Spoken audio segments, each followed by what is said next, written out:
is crumbling down. Anarchy in our streets is unacceptable, and anger is not enough. You have a president committed to action. The DOJ has arrested over 100 anarchists for rioting and destruction of federal property.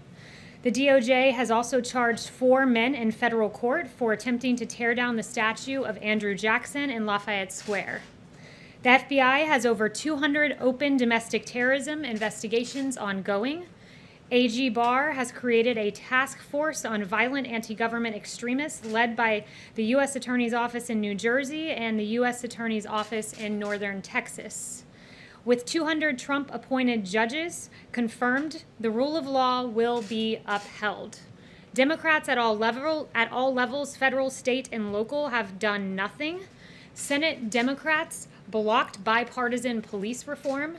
Minnesota's Democrat governor failed to urgently deploy the National Guard. It took President Trump for that to eventually happen, his suggestion and the ultimate descendants into chaos there in Minneapolis.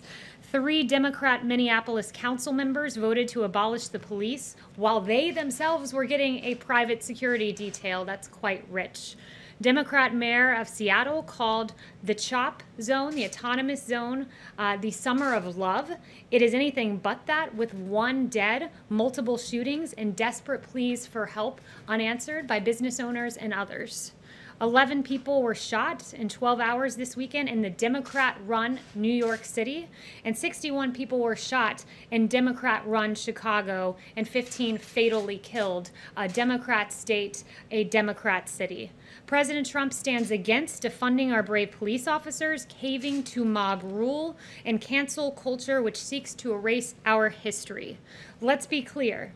The rampant destruction of statues is not a part of any ideology, but this anarchy is aided by failed Democrat leadership. And as President Trump has tweeted, these statues, quote, are great works of art, but all represent our history and heritage, both the good and the bad. It is important for us to understand and remember, even in turbulent and difficult times, and to learn from them. So let's stand for law and order, for peace in our streets, and against anarchy. This is President Trump's vision for the future. And with that, I'll take questions. Kristen. Thank you, Kayleigh. I know you said that President Trump was never briefed on these reports about the Russian bounties and whatnot, but can you say that he was briefed today? Look, I'll say this, that the U.S. receives thousands of reports a day on intelligence, and they are subject to strict scrutiny. While the White House does not routinely comment on alleged intelligence or internal deliberations, the CIA director, NSA, National Security Advisor, and the Chief of Staff can all confirm that neither the President nor the Vice President were briefed on the alleged Russian bounty intelligence. But has he been since briefed, since all of these reports came out? So let me back up and say this, that there is no consensus within the intelligence community on these allegations, and in effect, there are dissenting opinions from some in the intelligence community with regards to the veracity of what's being reported, and the veracity of the underlying allegations continue to be evaluated. And one more question, if I could. Is he upset that this intelligence was reportedly shared with the British government, but not him? I have no further comment on that, other than to just point you back to the 2 assertions that I made previously. Kristen. Thank you, Kayleigh. How did the president not be briefed on the Russia bounty story? Was he out of the loop by his own intelligence community? No, as I noted, there was not a consensus among the intelligence community, and in fact, there were dissenting opinions within the intelligence community, and it would not be elevated to the president until it was verified. President Trump tweeted overnight, "Intel just spoke to me." What specifically does that mean? Who spoke to him? Did that person, in fact, give the president a full briefing in that conversation? So I have no further details on the president's private correspondence. Tell us who's coming to the White House today and who's going to brief those lawmakers. So what I can tell you about that is that last night the Chief of Staff, Mark Meadows, called both Senator McConnell and Congressman Hoyer and said that he would be briefing 8 members from the committees of jurisdiction. So there was a bipartisan invitation extended, but no further details other than that. Is that briefing going to happen today, Kayleigh? Yes, it was ongoing at the time when I came out here, or at least it had started, I think, 30 minutes prior to me coming out here. But they're going to come to the White House? I just want to be clear about what's happening. Members of Congress have come or coming to the White House? Yes. Kayleigh. Okay, I have two questions. One, isn't it concerning that there was even a hint of credibility to this report that the Russians were offering to pay Taliban-linked militants to kill American troops, and the president was not told about it? Has the National Security Advisor or anyone explained why they didn't think it rose to the level that the Commander-in-Chief should find out about it? So intelligence is verified before it reaches the President of the United States, and in this case it was not verified.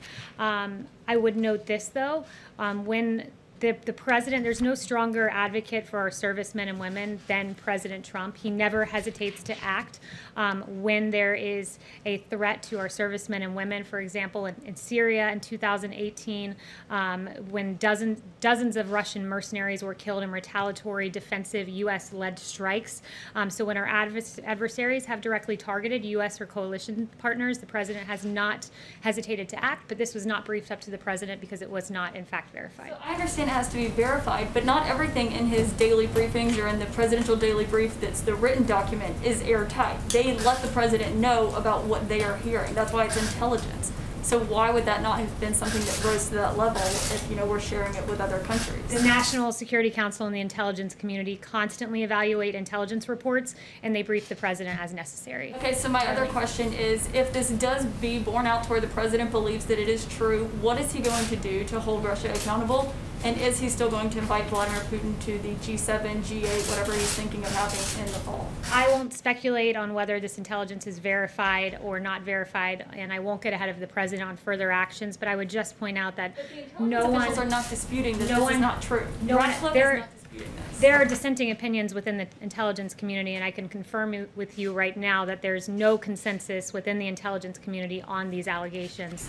And further, I would just point out, I won't get ahead of the president on actions, but with regard to Russia, this president has been extremely strong on Russia, imposing sanctions on hundreds of Russian individuals, expelling dozens of diplomats, closing 2 Russian consulates, withdrawing from an INF treaty, and several other actions. Disputing it in the intelligence community. I have no further notifications for you other than to tell you there's no consensus and there are dissenting opinions from some within the intelligence community. You don't think this report is true? I'm telling you this, that there's no consensus in the intelligence community and that the dissenting opinions from some in the intelligence community exist. Darlene.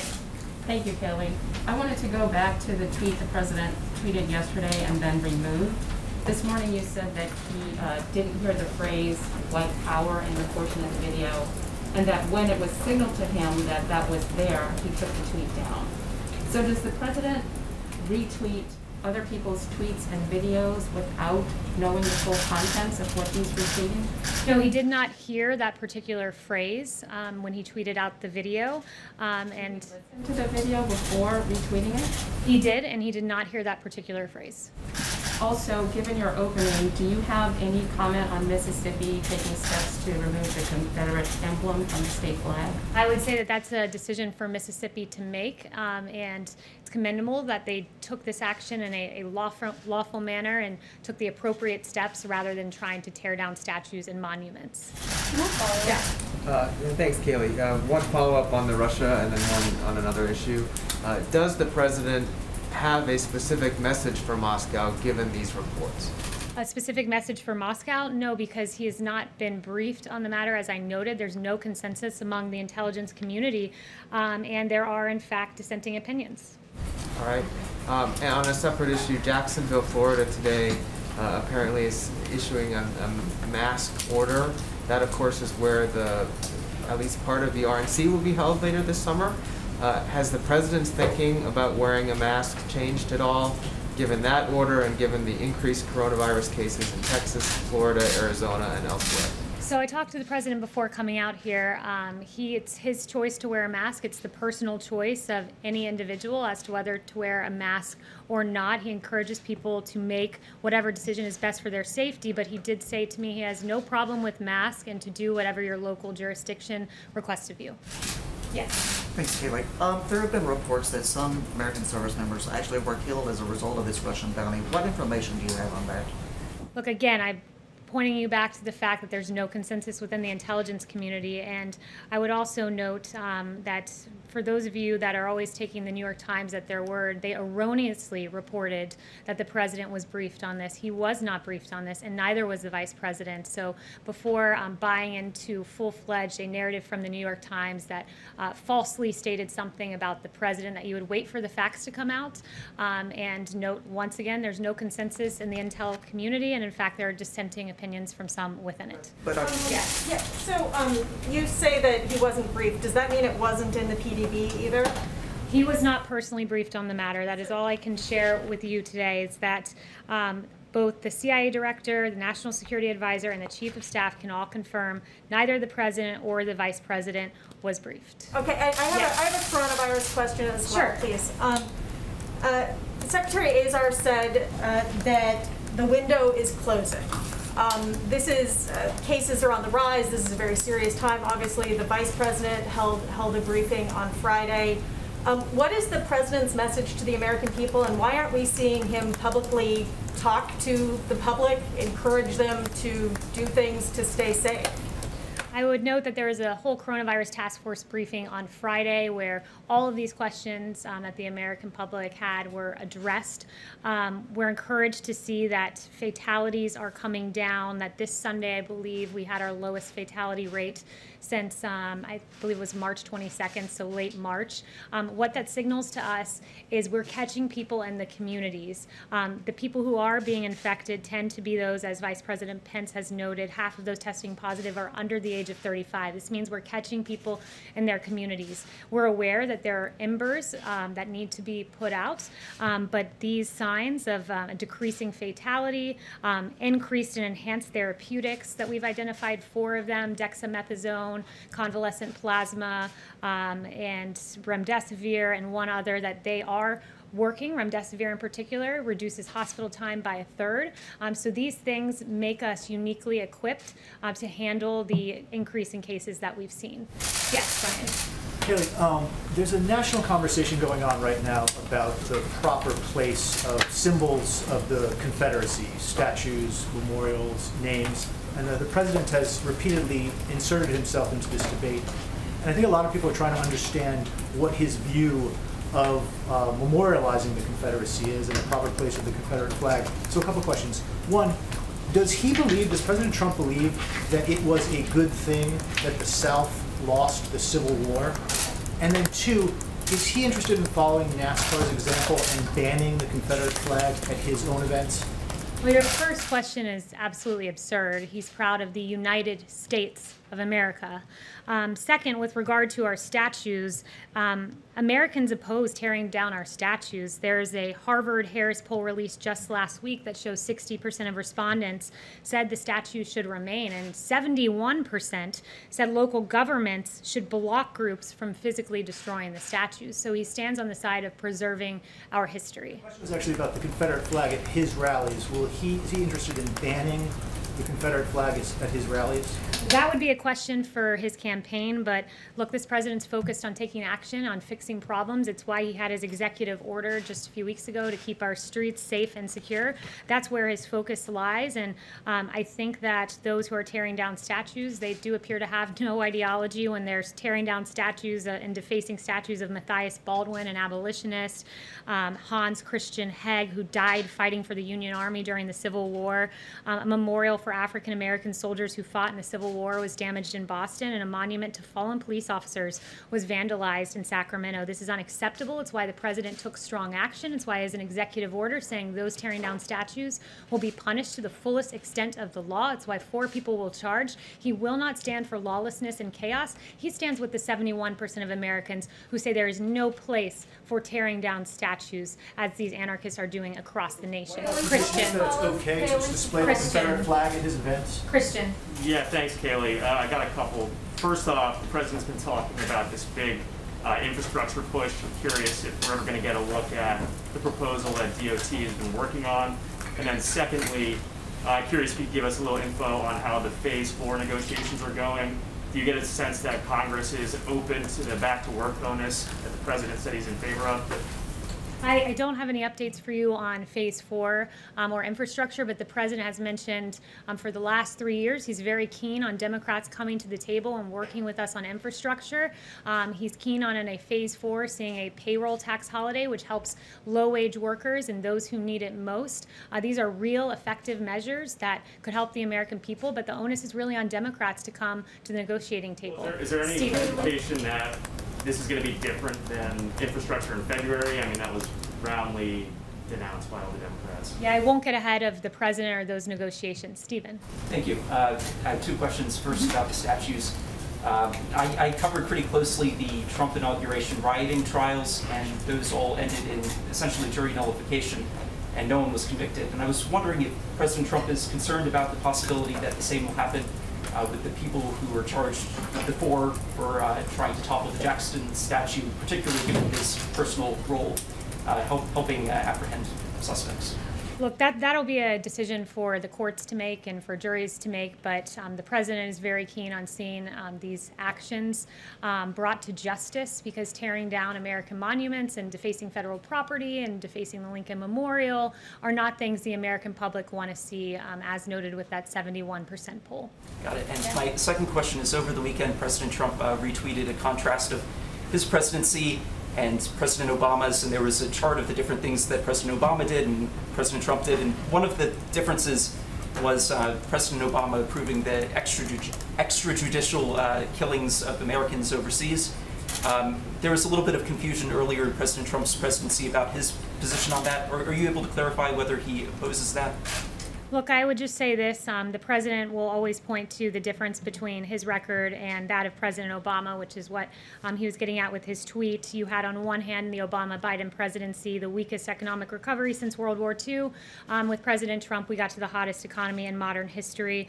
With President Trump, you saw ISIS defeated. With Vice President Biden and President Obama, the so-called JV team of ISIS became the varsity team and overran 2 separate countries. So the president will always draw contrast with President Obama, and those are just 2 of the many, and he was drawing a contrast in that tweet. Thanks, Kayleigh. I have 2 questions on COVID-19. First off, remdesivir, we found out today the pricing of it going forward for roughly a 5-day trial, $2,300 for government-backed programs, $3,100 in the commercial marketplace. Does the White House, does President Trump approve of that pricing, of that price point, considering there's been some criticism as to whether or not that's too high? So Blake, that's a really good, important and substantive question that I think deserves a good answer to. And first, the wholesale acquisition costs or the federal supply schedule is about $3,200 for a course of remdesivir. But remdesivir is an inpatient drug done by infusion, and because it is an inpatient drug, the patient would be very unlikely to see the cost of the drug and to pay the cost of the drug, because the way that hospitals get reimbursed for inpatient drugs is that they are paid flat fees for admission. And as Secretary Azar explained to me, this means in layman terms that hospitals have to eat the cost of treatment used. But if they buy remdesivir for, let's say, $3,200, which is the wholesale acquisition cost, and that remdesivir drug saves that patient time in the hospital, they only spend 1/3 of the time in the hospital as a patient without remdesivir. That would mean that the hospitals are actually profiting because they're getting the patient out early. So that basically all comes down to saying that the patient will not see that cost. With the price point. Right. And then secondly, just picking up what Jeff had asked about masks. You said the president had no problem with masks and that individuals should do whatever their local jurisdiction requests. However, the HHS Secretary Alex Azar said this weekend, quote, "We've got to practice social distancing. We've got to use face coverings when we can't practice social distancing." So if individuals are going into an area and social distancing cannot be practiced, should they listen to the local jurisdiction in which face masks might not necessarily be mandated, or should they listen to the HHS secretary who says wear a face mask? So the CDC guidelines they are recommended but not required, and the president would encourage everyone to follow the orders of their local jurisdiction and CDC guidelines. Todd. Thank you. So one Russia follow-up and then a separate issue. I just want to be clear, there are congressional leaders who are being briefed on the Russia situation, but the president has still not been briefed on the situation? Look, this has been asked and answered. The president is briefed on verified intelligence. And how does he know, if he hasn't been briefed, how is he certain that Russia didn't put out these bounties? The president is briefed on verified intelligence, and again, I would just point you back to the absolutely irresponsible decision of the New York Times to falsely report that he was briefed on something that he in fact was not briefed on. And I really think that it's time for the New York Times to step back and ask themselves why they've been wrong so often. The New York Times falsely claimed Paul Manafort asked for polling data to be passed along to Oleg Deripaska before having to issue a correction. In June of 2017, the New York Times falsely wrote all 17 intel agencies had agreed on Russian interference before having to issue a correction that it was only 4 agencies. In 2017, February of that year, New York Times published a story claiming Trump campaign aides had repeated contacts with Russian intelligence, which even James Comey has said was almost entirely wrong, New York Times.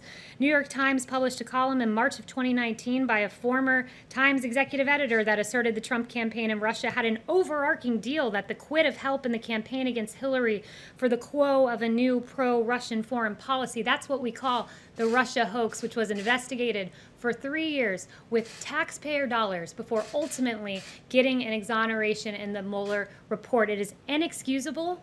The failed Russia